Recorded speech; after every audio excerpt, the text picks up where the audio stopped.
So for an इन, इतना तो लिखना है। ये तो आप समझ लो कि ये तो आपके फॉर के सिंटेक्स के साथ में आ गया।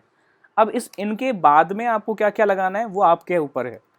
आपको स्ट्रिंग लगानी है, आपको रेंज लगानी है, आपको टपल लगाना है, आपको लिस्ट लगानी है। 1,3,5,7 ये एक स्पेसिफिक नंबर है ना। या मान लो 9 आ गया यहाँ पे, यही आप उसके बाद 17 आ गया है ना, उसके बाद 29 आ गया। ये ऐसी रेंज है कि ये रेंज से कवर ही नहीं होती है, कोई भी फॉर्मूला इसको कवर ही नहीं कर सकता है ना। रेंज कवर ही नहीं कर सकती है इसको, कोई फॉर्मूला कवर ही नहीं कर सकता। तो आपको ये चीज़ जब आपको लगता है कि डेफिनेट नंबर्स हैं, कुछ डेफिनेट रेंज है आपके पास, so then you use this particular list और tuple. Cool, enter, print N. ठीक, अब आगे बढ़ते हैं। फॉर, अब एक काम, हाँ बोलो। सर वो जो आपने मेरा नाम लाइक 1000 टाइम्स नहीं आपने प्रिंट किया था, हाँ तो हाँ आपने बोला हाँ, बीच में हॉल्ट, तो कैसे करते हैं बीच में halt? Control C. Control C से पहले आपका कर्सर उस स्क्रीन पे आना चाहिए, है ना। कर्सर पहले मतलब क्लिक कर दो कहीं भी, और उसके बाद फिर आप कंट्रोल सी प्रेस कर दो। ठीक है, यानी कि आपकी विंडो सेलेक्ट होनी चाहिए ये वाली। Okay sir. हाँ, सो फॉर एन, अच्छा एक काम करते हैं, अब मेरे पास दो वेरिएबल हैं x, y। क्या हम ऐसा कर सकते हैं, x, y range from 0 to 10, is that possible? Print x, y। क्या लगता है, लॉजिकली क्या लगता है आपको?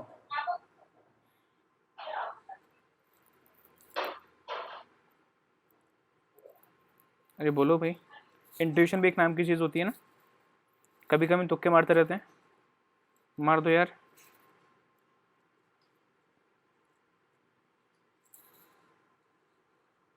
0 and 10। 0 and 10। अगर ये रेंज नहीं होता ना तो 0 10 शायद आ जाता। अब देखते हैं क्या आएगा। ये एक नई तरह की एरर बता देगा, टाइप एरर। ये बोल रहा है भैया ये आपके पास ये है इंटीजर वैल्यू, एक एक वैल्यू है, और यहाँ आपने ले रखा है टपल। दो वैल्यूज़ में एक ही वैल्यू को डालना है, कैसे पॉसिबल है, मुझे तो पता ही नहीं चल रहा। तो आप इसको वापस से लिखो एक बार। अब इसको रेंज को एक बार हटा के देखते हैं। अब देयर इज अ पॉसिबिलिटी कि 0 एंड 10 दोनों x और y के अंदर इंडिविजुअली आ जाएं। अभी फिर से बोल रहे हैं कि ये इटरेटेबल नहीं है। क्या करें फिर इसके लिए? अब इसके लिए क्या करें? क्या लगता है देख के कि अगर हमें तुक्का मारना हो ऐसे, इसमें हमें कुछ कुछ चीज़ या इनडायरेक्टली एक्स और वाई के अंदर दो वैल्यू लेके आनी है, क्या करें इसके लिए? क्या मैं हटा दूं ये वाले ब्रैकेट्स? क्या मैं ये ब्रैकेट यूज़ कर लूं और इस ब्रैकेट के अंदर इनको भी एक ही ब्रैकेट में डाल दूं? Will it work? क्या लगता है? Yes sir. ओके, चलो एक इसको भी देखते हैं। फिर से उसने बोला भैया ये भी पॉसिबल नहीं है, ये भी एडिटेबल नहीं है। अब क्या करें? अच्छा ये बताता है ना, ध्यान रखना, जब देखो आपकी एरर कौन सी है, लाइन नंबर 1 में एरर है आपके, यानी कि यहीं पे कुछ एरर है। ये तो बेचारा ठीक है, मैं तो यहाँ यहाँ तक तो पहुँचा ही नहीं। यहाँ ठीक है, इसके बाद अगर ये सही निकलेगा तो आगे जाएगा, ठीक है ना। अब क्या करें?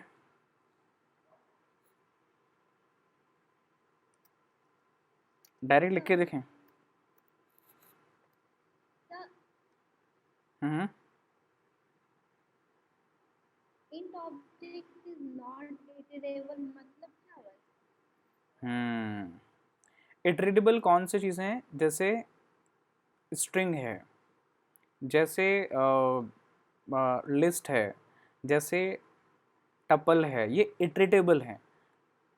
इटरेट मतलब जो भी बार बार चीज़ें लिखी जा सकती हैं, जिसके अंदर बहुत सारी वैल्यूज़ लिखी जा सकती हैं, जिसके अंदर बहुत सारा डेटा एक साथ स्टोर हो सकता है।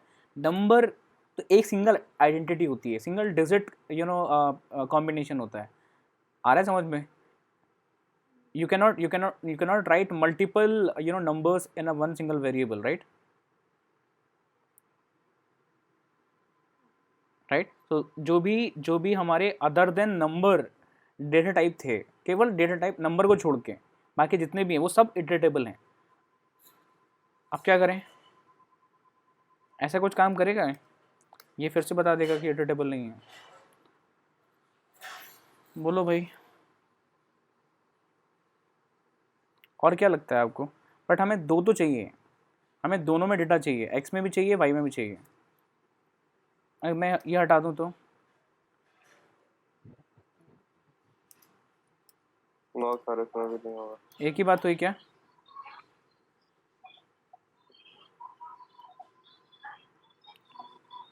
क्या करें क्या करें क्या करें?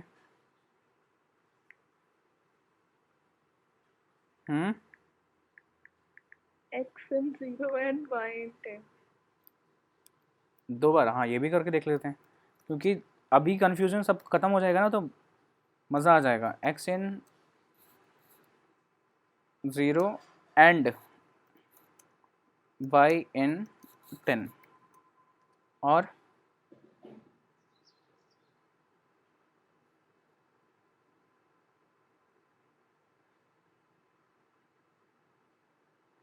और कुछ बोलो भाई, चेक करके देखें। प्रिंट एक्स कॉमा वाई, ये तो उसने रट लगा रखी है, कुछ भी बोलो सेम चीज़ बोल रही है। आगे बोलो बोलो बोलो।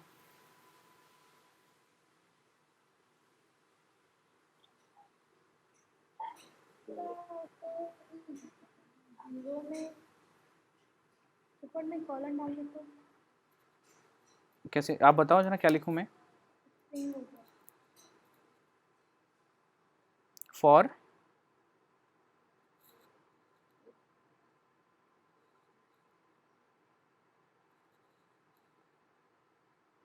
एक्स इन 0 एक्स इन 0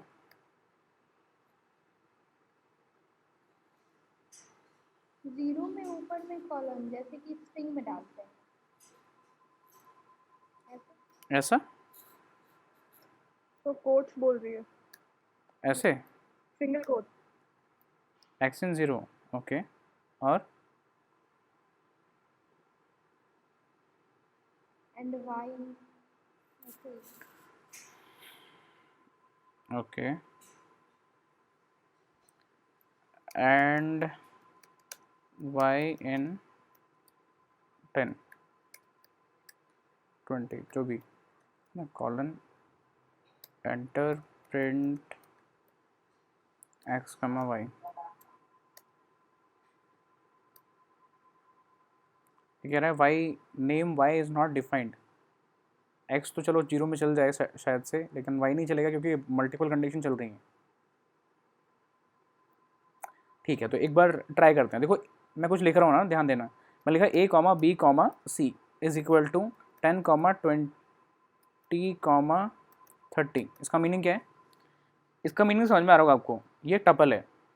जब भी हम कभी 3-4 वैल्यूज़ एक साथ कॉमा लगा के लिखते हैं, so that became tuple, right. इस टपल की इंडिविजुअल वैल्यू को अगर हम इंडिविजुअल वेरिएबल में डालना चाहें तो ऐसे डाल सकते हैं, right. A is 10, B is 20, C is 30। Cool, आ रहा है समझ में? तो इसी मेथड पे एक बार x और y को लेके चलते हैं। x कॉमा वाई आप ऐसे भी लिख सकते हो, आप इसको ब्रैकेट में डाल सकते हो, x comma Y n। Okay, so it requires your list first, right? Now you can write a data 1 comma 2 suppose, या 1 comma 7 suppose. So x के अंदर आएगा 1 एंड y के अंदर आएगा 7। आपको और चलाना है डेटा को 2 comma 7 या 2 comma 9। सो अब ये लूप 2 बार रिपीट करेगा। 2 बार क्यों करेगा? क्योंकि एक कॉमा आ चुका है इसके बीच में। तो ये दोनों वैल्यूज़ एक बार पहुंच जाएंगी x और y के अंदर, फिर दोबारा से लूप चलेगा और ये दोनों दूसरी वैल्यू चली जाएंगी फिर से x और y के अंदर। आ रहा है समझ में? प्रिंट, यानी कि अब आपको जब भी 2 वेरिएबल चाहिए तब डबल डायमेंशनल डेटा आपको बनाना पड़ेगा, right. Print x comma Y. आया समझ में क्या? इसको तो मल्टीपल वेरिएबल का इनपुट कैसे लेना होता है या फॉर लूप कैसे चलाना होता है मल्टीपल वेरिएबल्स के लिए? For x comma Y comma z comma a comma b, 5 variable है right. In you can directly write this thing also, list भी लगा सकते हैं, ऐसा कोई दिक्कत नहीं है. यहाँ आपने दिया 1 comma 3 comma 5 comma 7 comma 9, but ये ज़रूरी है, ये मैंडेटरी है कि जितने वेरिएबल आपके अंदर, जितने वेरिएबल के अंदर डेटा डालना चाहते हो उतने वेरिएबल का डेटा यहाँ भी इंडिविजुअली अवेलेबल होना चाहिए. ऐसा नहीं हो सकता कि इसको तीन इंडेक्स में अब या 3 वैल्यूज़ पुट करो और यहाँ 5 आप वेरिएबल एक्सेस करना चाहते हो. This is not possible right. 4 comma 8 है ना. दूसरा data may be 1 comma 4 comma 8 comma 3 2 comma है ना, ऐसा कुछ. Colon enter and print x comma y comma z comma a comma b. आ रहा है समझ में भी? यानी कि पूरा का पूरा डेटा एक एक साथ इस पूरे वेरिएबल के टपल में स्टोर हो गया. तो अगर मैं आपको इनडायरेक्टली इमेजिन कराऊं कि ऐसी वैल्यू के कॉलम है आपके पास किसी डेटाबेस में, कोई एक डेटाबेस है, उस डेटाबेस में इस तरह की वैल्यूज़ के कॉलम पड़े हुए हैं है ना. यानी कि 1 के नीचे लिखा हुआ है 1 और ऐसे ये पूरा कॉलम बहुत सारी वैल्यूज़ से, दूसरा कॉलम 3 का है, 5 का है, 4 का है, 8 का है, ऐसी बहुत सारी वैल्यूज़ का पूरा, सपोज करो हमारे पास 5 कॉलम है और थाउजेंड्स रोज़ हैं. समझ में आ रहा है? तो आपको क्या लगता है कि ये फॉर लूप कितनी बार चलेगा? Number of rows are 5, number of columns are 5 right. 1 2 3 4 5 right. और सारी ये वैल्यूज़ जो हैं वो एक के नीचे एक लगी हुई है. यानी कि we have number of rows also, there are thousands rows. So how many time this for loop will run? बोलो.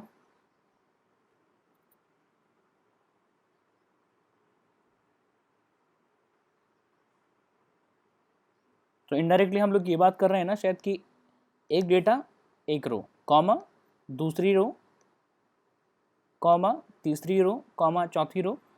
अब आपको समझ में आया क्या? कोई हिंट?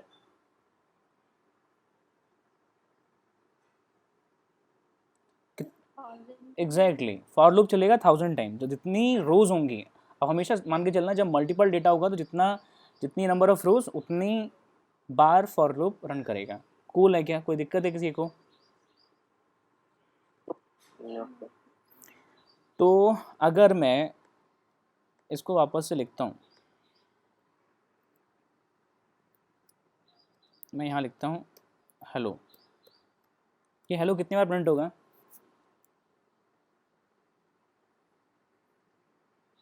जल्दी जल्दी.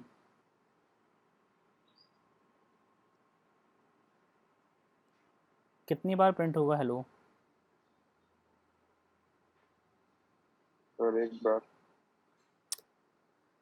एक बार क्यों? Number of rows correct, there are number of. 2 बार 2 बार. हाँ बिल्कुल. एक बार इसके लिए, एक बार इसके लिए. अब मैं आपको कुछ बताना चाह रहा था इस चीज़ से राइट, जो मैंने अभी किया है. देखो रेंज में और जो अभी किया नाटक हम लोगों ने, जो भी ये छोटा सा एग्जांपल देखने की कोशिश की, इन वाला स्टेटमेंट, चाहे वो टपल के साथ में हो चाहे वो किसी और चीज़ के साथ में देखने की कोशिश की, तो रेंज कहाँ काम आएगी? ट्राई करना रेंज वहीं यूज़ करने का जब आपको रेंज के अंदर के वैल्यू को डिस्प्ले ना करना हो. समझ में आया क्या? यानी कि अगर यहाँ रेंज होता तो ज़्यादा बेटर होता. इतने सारे तामझाम की ज़रूरत नहीं होती क्योंकि हम लोगों को इससे कोई मतलब ही नहीं है. आ रहा है समझ में? तो जब आपको लगता है कि ये डेटा एक एक करके ऑटोमेटिकली चल के इन सारे वेरिएबल में आ जाए, जब आपके पास डेफिनेट डेटा हो, जब आपको लगता है कि ये डेटा बहुत ज़्यादा है और आपको बार बार एक्सेस करना पड़ रहा है मैनुअली, तो आप उसको लूप में रख दो और you get through this kind of method right. Multiple variables हम लोग इस तरह लिख सकते हैं. बट जब आपको लगता है कि केवल आपको लूप चलाना है, 1000 टाइम चलाना है, आई इन रेंज है ना, 1000 टाइम चलाना है, लूप को रन करने की कोई कंडीशन आपको समझ में आ गई, 1000 टाइम चलाना है और उसके अंदर आपको बहुत सारे काम हैं। पहले आपको प्रिंट करना है हेलो, फिर दूसरी लाइन में आपको नया कोई स्टेटमेंट प्रिंट करना है, वाओ, राइट, कुछ और नया कुछ काम करना है, जो भी है, हालांकि चलेगा नहीं, ठीक है। तो जब आपको लगता है कि ये वाला अंदर का काम बहुत सारा कोई डेटा है, जैसे वाइल लूप में हम लोगों ने पूरा प्रोग्राम लिखा था लास्ट टाइम, अगर आपको लगता है बहुत सारा प्रोग्राम है, उसके अंदर हम लोगों को बहुत सारी चीज़ें रिपीट करानी है 1000 टाइम, ठीक है, then we can use range statement. Example के तौर पे अगर कल वाले प्रोग्राम में वाइल वन ना होता, उस वाइल वन का काम था इन्फाइनाइट लूप बनाना है, अगर वो डेफिनेट लूप होता कि केवल 1000 टाइम चलना चाहिए, आ रहा है समझ में, अगर वो 1000 टाइम चलना चाहिए तो हम लोग वाइल को रिप्लेस कर देते इस स्टेटमेंट से, ठीक है क्या, कोई प्रॉब्लम है किसी को? जो हमें पता है डेफिनेट कोई एक रेंज हमें स्पेसिफाइड मिली हुई है कि इतनी बार आपको लूप को रन करना है, so you should use for loop. Cool, बढ़े आगे। Yes sir. Control C is to halt in between. Abhishek,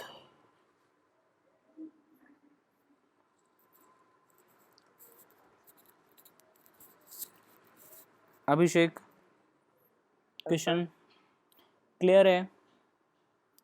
yes sir. कुछ और एग्जांपल्स लूँ?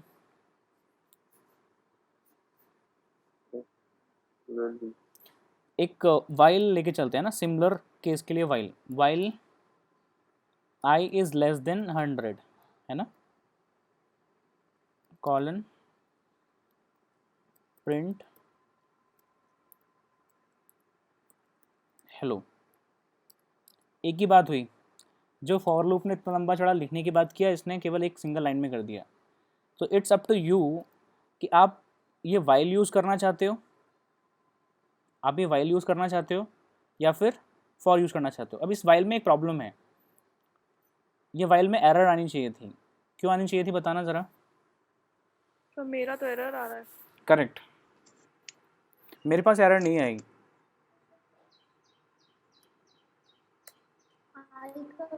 करेक्ट, आई इनिशियली मेरे पास 14 है, आ रहा है समझ में, आई मेरे पास ऑलरेडी डिक्लेयर था।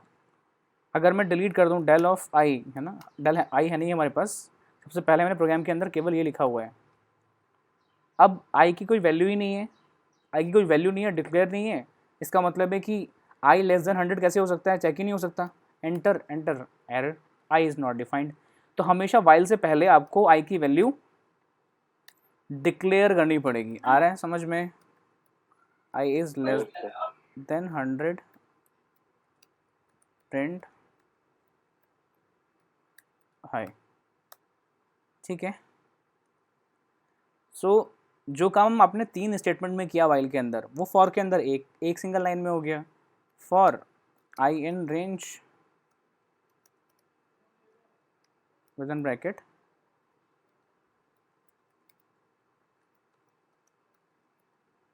तो आपकी एक लाइन बच गई, आपकी एक लाइन बच गई, बस ये फ़ायदा हुआ।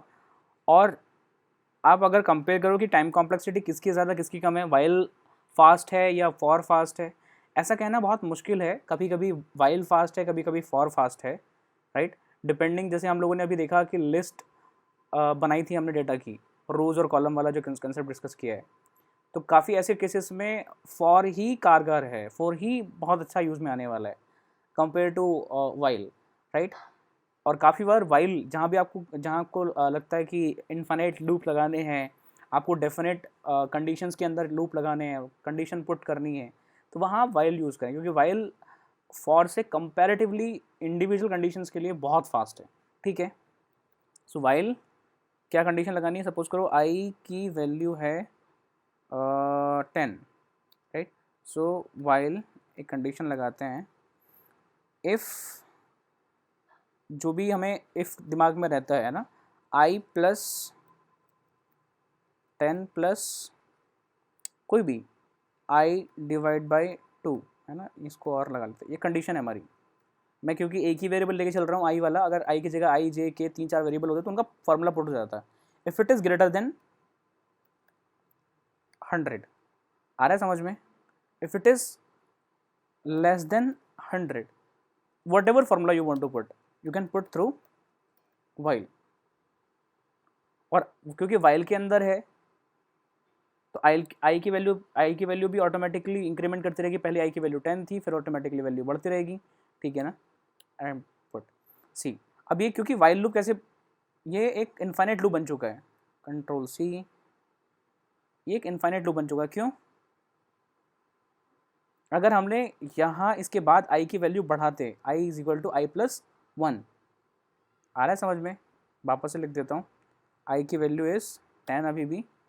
Then will put like this. इसके बाद लिख देते हैं आई प्लस प्लस. ये प्लस प्लस सिंबल हमारे पाइथन में चलते नहीं है ना. चला के देखते हैं. तो आई प्लस प्लस ये कोई सिंबल हमारे पास अवेलेबल नहीं है. वापस से पुट किया I is equal to I plus 1. और you can write like plus is equal to 1. इसका मतलब क्या है?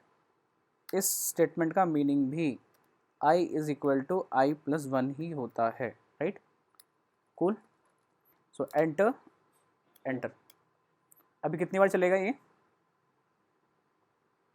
जब तक वो फॉर्मूला सेटिस्फाई करेगा. आ रहा है समझ में? 59 तक चला केवल. जबकि आई कब तक चलना चाहिए था? 100 तक चलना चाहिए था ना. नो, बिकॉज ये फॉर्मूला जाके कहीं पे ब्रेक हो गया. जैसे ये 59 वैल्यू हुई, 59 प्लस 10 इज 69. एंड आई की वैल्यू कितनी है?